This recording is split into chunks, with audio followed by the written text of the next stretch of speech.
first thing, getting back and having the impact that you did today, where did it feel like for you to be back out there on the field and making plays?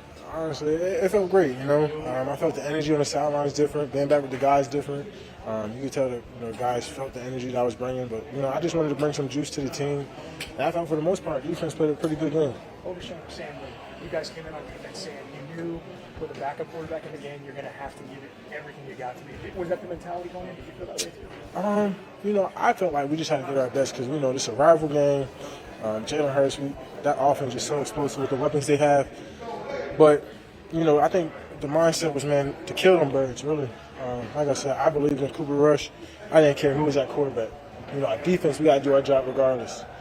Marvion said that you provided the spark. You and him flying around getting some things done. It lifted the whole defense. Talk about that. Yeah, man, that's a little bro, man. I had to sometimes. I told them, I said, sometimes you got to let a pit bull go. Sometimes you got to know when to leash him back up. So, as I'm getting a little older, but still being wild, pit bull, I got to leash him up sometimes. He wants to give it all. He got like a true warrior spirit, man. I think eventually I might want to hop back and play linebacker again just so I can play with him. I love the energy he brings. He's such a special, I don't even want to say kid because he played like a grown man. But he's somebody I hope I play with for a long time. You see some Michael Parsons in this? Man, I see greater things. I think in the sense of where you would hope that people that you kind of, I don't want to say I look up to him, but how he plays, the motor, the relentlessness, man. I hope he's greater than me in all aspects of this game. That's something that you hope for all your fellow teammates. Being one of the leaders on the team, what do you say? What do you say to try to keep hope alive to get things back? Yeah, we had a great message in chapel this week, man. You got to be the light. Even when other sides of that offense, light isn't shining as hard as, past, that offense has always kind of shined brighter than us and we kind of needed their juice to big us up. We got to be the offense's light this time. Every time we had a turnover, I looked at the guy and said, we knew some bad going to happen. I mean, that's where we at with this. So, but we got to be the light. We got to hold them to 3. And, I think they earned one good drive. Before half, I give them that drive, but, I feel like some things gave them some aspects of the game gave them those other touchdowns. But, overall, I'm happy for these defensive guys, how they played. Obviously, you want some plays back.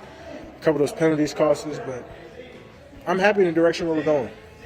How's your ankle feeling? Right now, I'm juiced up, so I'm probably cool, but I might be in a boot tomorrow. How demoralizing was it? You got the fumble on the 6 and weren't able to punch it in and take the lead and settle for a field goal and made it 7-6. Hey, like I said, be the light. You can't let it get to you.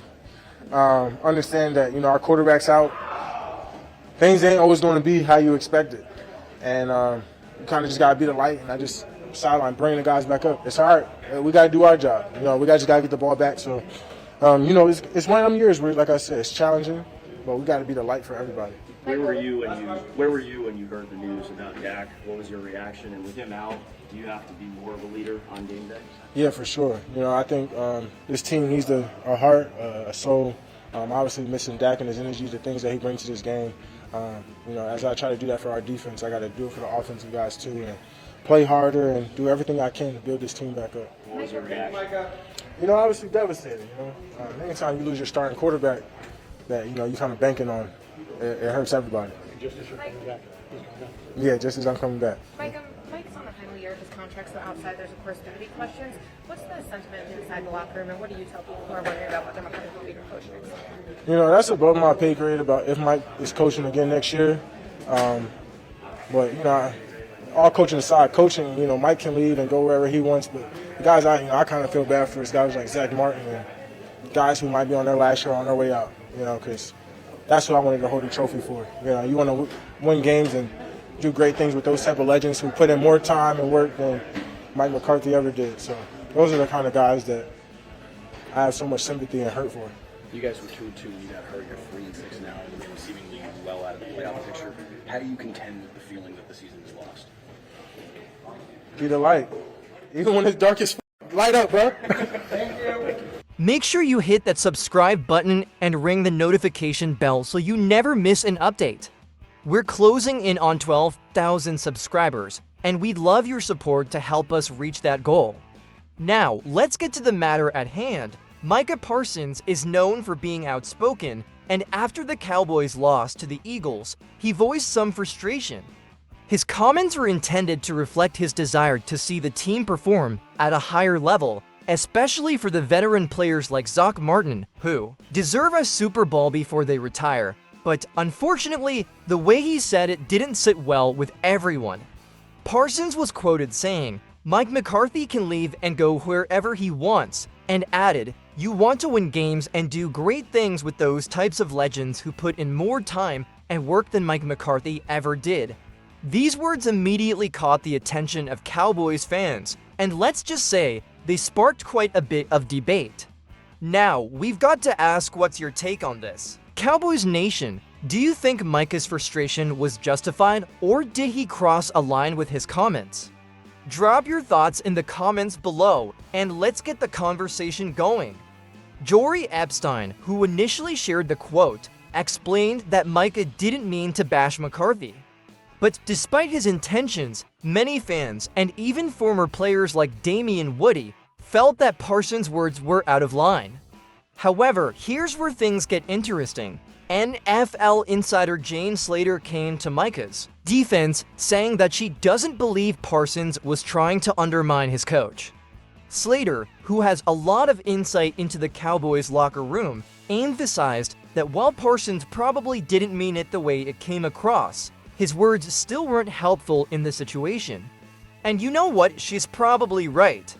Sometimes, frustration leads to emotional outbursts, but it's crucial for the team to stay united, especially when facing tough losses like the one against Philly. Now, Cowboys fans, do you agree with Jane Slater? Do you think Parsons should have chosen his words more carefully, or do you think he was just speaking his truth in a moment of frustration?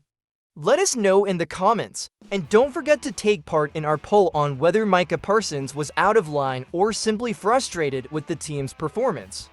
Your opinion matters, and we love hearing from you. It's also worth noting that Micah has a history of speaking his mind. He's never been afraid to call it like he sees it, but when you're as outspoken as Parsons, you've got to be careful about how your words are perceived, especially when you're talking about your head coach. After all, McCarthy has been with the Cowboys for a few seasons now, and while he's had his fair share of ups and downs, he's still the man leading this team. But let's be clear, Micah Parsons isn't the only one feeling frustrated. We've seen multiple players express dissatisfaction with how things have been going this season. The Cowboys have all the potential in the world, but there are moments, especially in critical games like against the Eagles, when they seem to fall short. And that's got to be tough for someone like Parsons, who's striving for greatness every week. So let's open up the floor to you, Cowboys Nation. What do you think the Cowboys need to do moving forward to get back on track? Is it time for a shift in leadership, or do the players just need to execute better on the field? Drop your thoughts below, and remember to vote in our community poll about whether the Cowboys need a change in approach or just better execution. Micah Parsons is a leader on this team, and his words, even if unintentionally inflammatory, reflect the passion he has for winning. But winning isn't just about what happens on the field, it's about unity and focus. It's about everyone being on the same page, from the players to the coaching staff. And with that, let's wrap up. Don't forget to subscribe to Cowboys News TV if you haven't already, and hit that notification bell so you're always in the loop. Your support means everything to us, and we appreciate you helping us grow our community. Keep the conversation going in the comments, and we'll be back with more updates soon. Thanks for tuning in, Cowboys Nation. Stay strong, stay united, and as always, go Cowboys!